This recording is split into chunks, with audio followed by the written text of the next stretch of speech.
आज ठाकरेंच्या शिवसेनेला मोठा धक्का बसलाय। ठाकरेंच्या शिवसेनेच्या उपनेत्या, प्रवक्त्या आणि माजी नगरसेविका असलेल्या संजना घाडी यांनी शिंदेंच्या शिवसेनेमध्ये प्रवेश केला।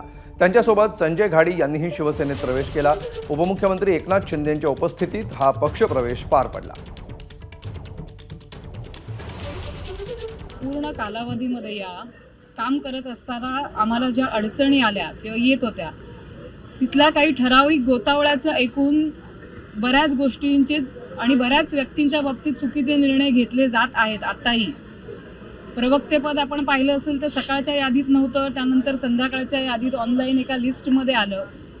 आमचे प्रश्न एवढंच होते की प्रवक्ता म्हणून काम करत असताना आमचं काय चुकलं। विधानसभेच्या कालावधीमध्ये ज्या पद्धतीने तिकीटे दिली गेली, जे काही कारणं आणि जे काही व्यवहार होऊन दिले गेली ते आमच्यासाठी प्रचंड प्रत्येक कार्यकर्त्याच्या मनाला लागणारा भयंकर होतं।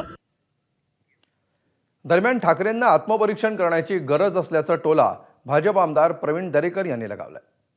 मला वाटतं उद्धवजी ठाकरे साहेबांनी आत्मपरीक्षण करण्याची अत्यंत आवश्यकता आहे, परंतु हा गेला तरी चालेल, तो गेला तरी चालेल असं करून पूर्ण नौकाच खाली झालेली आहे। एबीपी माझा, उघडा डोळे बघा नीट।